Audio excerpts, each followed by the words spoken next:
अस्सलाम वालेकुम बहनों, भाइयों, बुजुर्गों, हमारे चैनल पर, इस्लामी हिस्ट्री चैनल पर खुशामदीद कहते हैं। आज की तालीमी और मालूमाती वीडियो में हम हुकूक अब्बाद यानी इस्लाम में साथी इंसानों के हकूक के तस्वर को बयान करते हैं।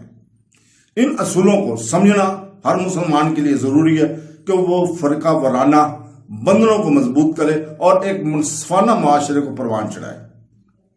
तो दोस्तों, इस वीडियो में हम क्या सीखने चाहते हैं। नंबर 1, हकूक अल-अबाद की तारीफ, इस्लामी तालीमात में इसकी अहमियत। नंबर 3, रोजमर्रा की जिंदगी में हकूक अल-अबाद की मिसालें। नंबर 4, इन हकूक की तकमील किस तरह इनफरादी और समाजी बहबूद को बढ़ाती है। यह वीडियो जरूरी मालूमात फराहम करेगा ताकि आपको एक ज्यादा पुरसकून और कम्युनिटी पर मुबनी जिंदगी गुजारने में मदद मिले। तो दोस्तों, इस वीडियो में सबसे पहले हम सूरह अल-बकरा की आयत नंबर 83 की तफसीर और तर्जमा पढ़ते हैं और उसको समझते हैं। अल्लाह ताला फरमाता है सूरह अल-बकरा की आयत नंबर 83 में, और याद करो जब हमने बनी इसराइल से अहद लिया कि अल्लाह के सिवा किसी की इबादत ना करो, और माँ बाप के साथ भलाई करो, और रिश्तेदारों और यतीमों और मस्कीनों के साथ अच्छा सलूक करो, और लोगों से अच्छी बात करो, और नमाज कायम करो और ज़कात दो। लेकिन फिर तुम में से चंद आदमियों के अलावा सब फिर गए और तुम वैसे ही अल्लाह के अहकाम से मुंह मोड़ने वाले हो। अल्लाह ताला ने अपने इबादत का हुक्म फरमाने के बाद वालिदैन की भलाई करने का हुक्म दिया है। इससे मालूम होता है कि वालिदैन की खिदमत बहुत जरूरी है। वालिदैन के साथ भलाई यह है कि इसे कोई बात ना कहे और ऐसा कोई काम ना करे जो उनके लिए बहस तकलीफ हो, और अपने बदन और माल से इनकी खूब खिदमत करे, इनसे मोहब्बत करे, इनके पास उठने बैठने, उनसे गुफ्तगू करने और दीगर तमाम कामों में इनका अदब करे। इनकी खिदमत के लिए अपना माल इन्हें खुश दिली से पेश करे, और जब इन्हें जरूरत हो इनके पास हाजिर रहे।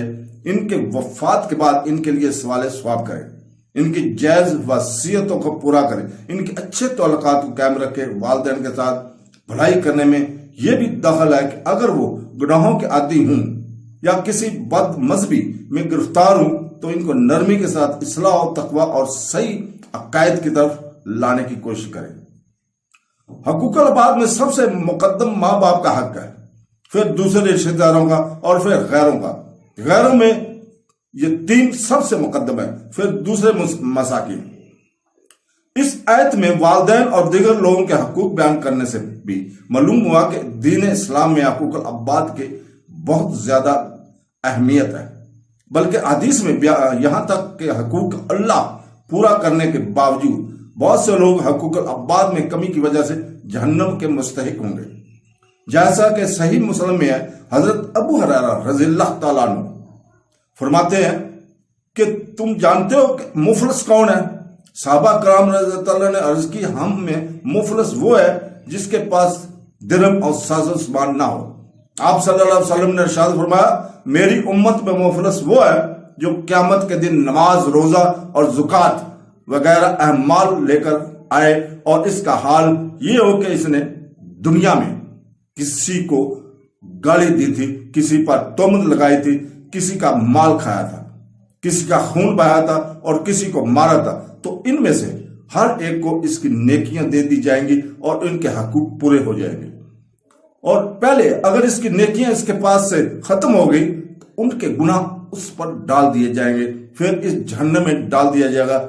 इस आयत में बनी इसराइल की जो हालत बयान की गई है, अफसोस के फी ज़माना मुसलमानों की हालत भी इससे कुछ मुख्तलिफ नहीं है।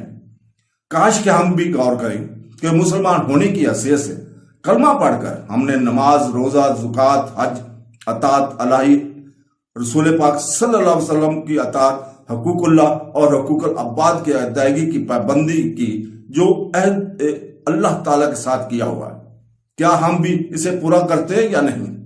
तो दोस्तों, अल्लाह ताला से दुआ है कि वो हमें हकूक अल-अबाद पूरा करने की तौफीक अता फरमाए। आमीन सुम आमीन। अल्लाह हाफ़िज़।